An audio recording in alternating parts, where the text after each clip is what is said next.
মালদার বামনগোলা ব্লকের পাকুহাটের মৃৎশিল্পীরা দুশ্চিন্তায় পড়েছেন, কারণ গত কয়েকদিন ধরে জেলার বিভিন্ন প্রান্তে মুষলধারে বৃষ্টি হচ্ছে।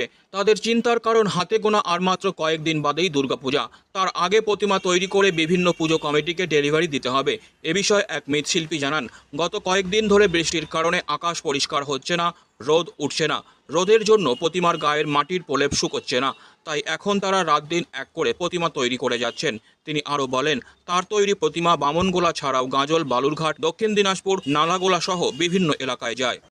খানা বানাইছি। কোথায় কোথায় যায় আপনার মূর্তি? আমার মূর্তি তোমার হচ্ছে বালুঘাট, লস্কর, বিকারাট, আর মতিপুকুর।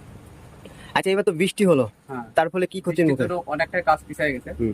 আর গরমে অত্যাধিক গরম পড়েছিল, তার জন্য কাজটা অনেকটা আগায় নাই। আর দুধ দিকে যাও অসুবিধা হয়েছে। আচ্ছা, প্রতিমা বিক্রি করছেন, আগের থেকে লাভ কেমন? আগে থেকে মানে খরচটা অত্যাধিক বেশি, মানে সাজের দামটা অত্যাধিক বেশি, চুল আর এই কাপড় এগুলো অত্যাধিক দাম, মানে আগে তুলনায় মানে খুবই তুলনামূলক কম। আচ্ছা, আপনার যে সাজের জিনিস এত বেশি, কোথা থেকে আনেন এগুলো আপনারা?